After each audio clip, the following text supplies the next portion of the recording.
This is Peshawar, in northern Pakistan, a day's journey from the great Himalaya range.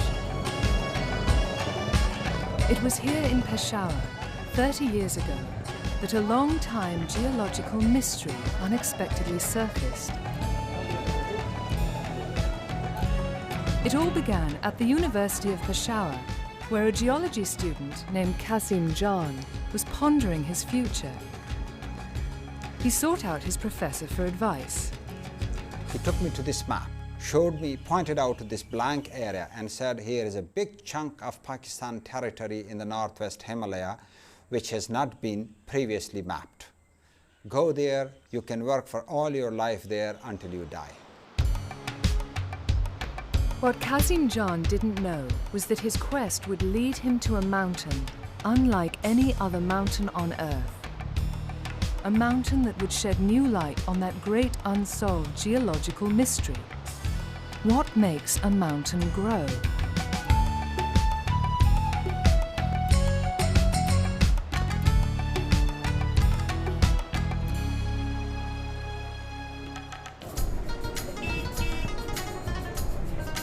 Qasim Jan's journey took him along the Karakoram Highway.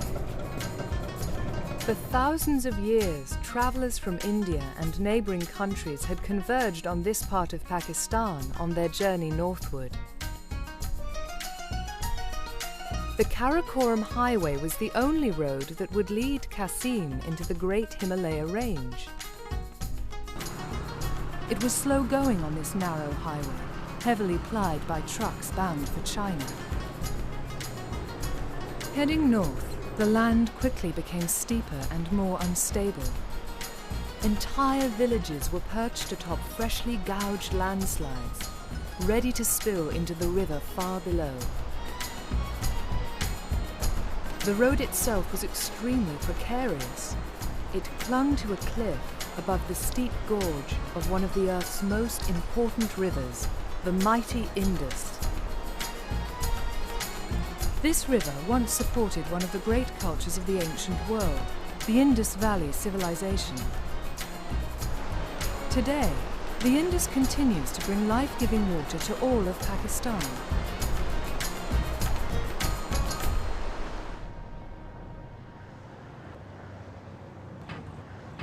When Qasim Jan reached the blank spot on his geologic map, everything changed.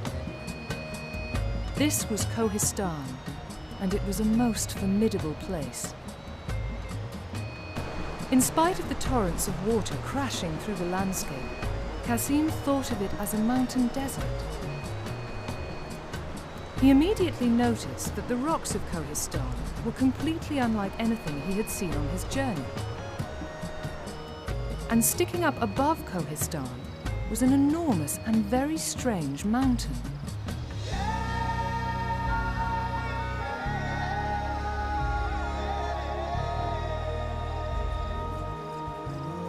People called it Nanga Parbat, Kashmiri words for naked mountain.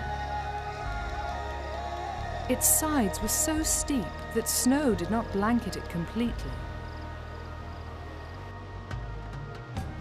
At 26,660 feet tall, it was the 9th highest mountain in the world. Qasim's strong impression was that this mountain was completely out of step with the surrounding area. For one thing, it was oriented north-south instead of east-west like all the other Himalayan mountains.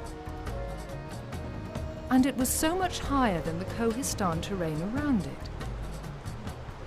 But even though Nanga Parbat was intriguing to Qasim Jan, figuring out the mountain's geology was not his priority. His priority was Kohistan, and it was complicated enough. Geologically, this area is very complex, not only from the processes which have contributed to its formation, but also from the point of view of performing geological studies. The relief is very high. It's the highest relief we have in the world. And it is very difficult to cover a lot of ground.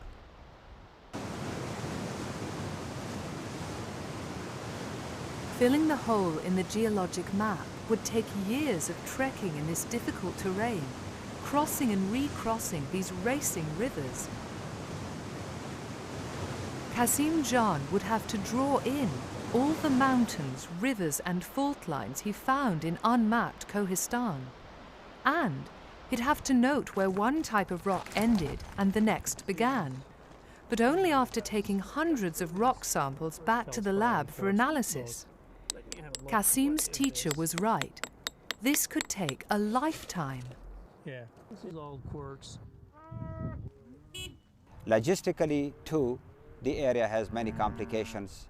Neither guest houses nor hotels are available. You can camp, but then you need a lot of supplies and porters, so it becomes expensive. Medical facilities are very poor in the area. Road conditions are not good. And under these circumstances, geological studies are not easy to be carried out.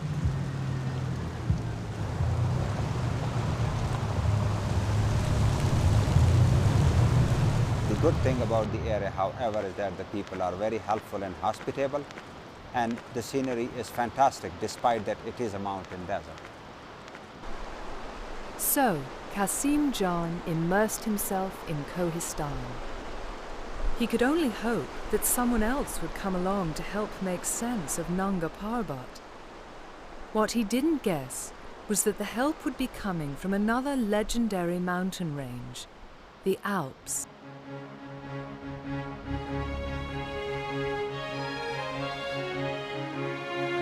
While Qasim Jan toiled in the Himalayas, a geologist named Arnaud Péchet from Joseph Fourier University was working in the French Alps.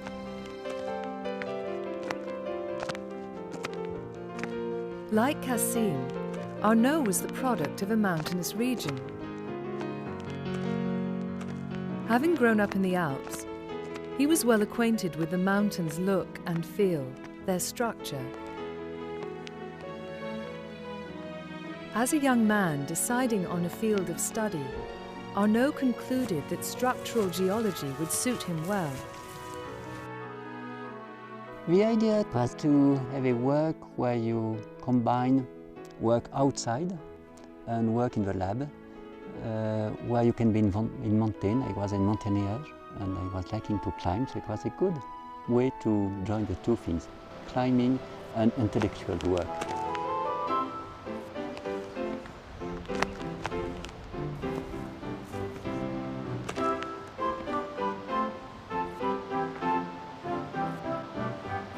For me, my main instrument is a compass. I have to take a lot of measurements. Using this tiny instrument, Arnaud measures the orientation and relationships of rocks.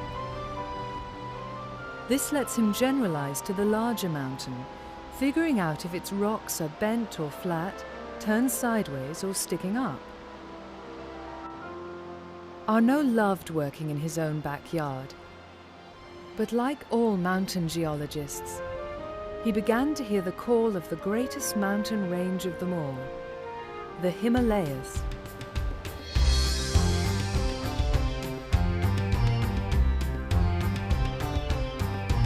It was only a matter of time before Arnaud was en route to Pakistan.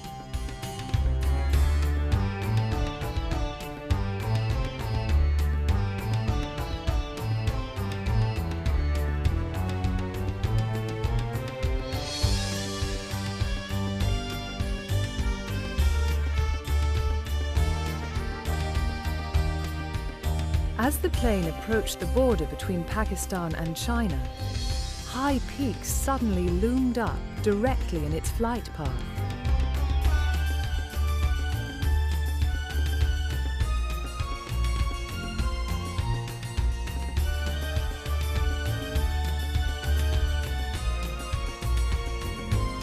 This was truly the roof of the world.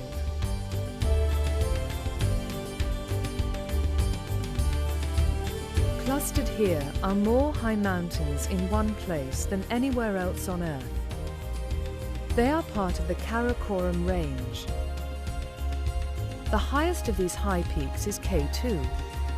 At 28,250 feet, K2 is the second highest mountain in the world, after Mount Everest in Nepal. Here too stands the majestic Rakaposhi. According to local folklore, Rakaposhi's high peak is inhabited by spirits that dwell in fairy castles.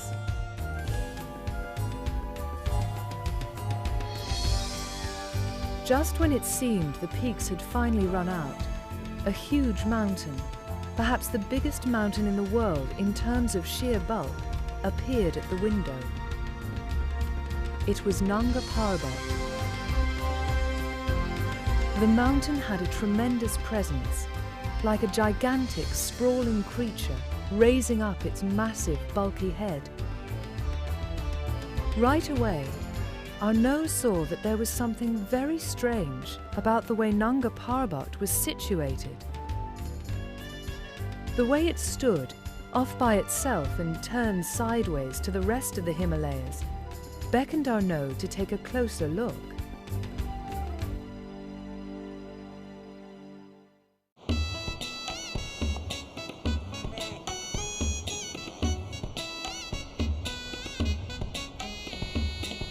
Once on the ground, Arnaud followed the legendary Old Silk Road south from China.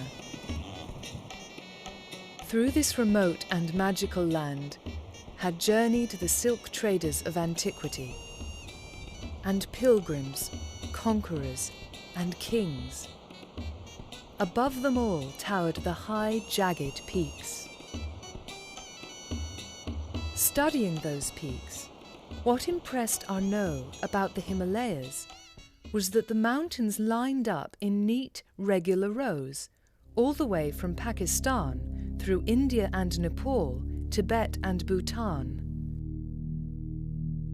So far, the geology of this place seemed straightforward and easy to picture. But that was about to change. Arnaud followed the Silk Road toward the fabled valley of Hunza. Along the way, the sacred rocks of Hunza told the stories of 2,000 years of travelers. High above stood the 700-year-old Altit Fort. Then the mountains opened up, and falling away below was the green valley of Hunza.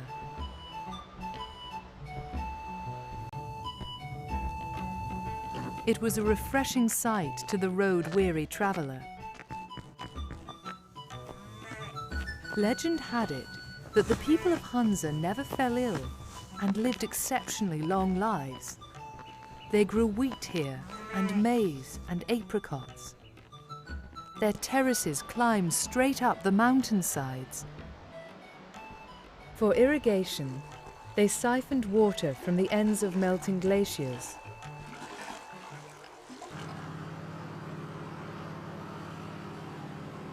Leaving Hunza behind, finally Arnaud reached Nanga Parbat. And from the ground, the mountain looked every bit as peculiar as it had from the air. Suddenly, when you arrive here, everything is different. The regular pattern of the rest of the Himalayas had abruptly ended. At Nanga Parbat, the entire range made a giant sweeping curve. When you arrive to Nanga Parbat, you have this bending of the belt, and this makes the things very particular and maybe more difficult to understand, to explain. Difficult, yes. But that bend in the Himalayas would prove to be a major clue to the mystery of Nanga Parbat's formation.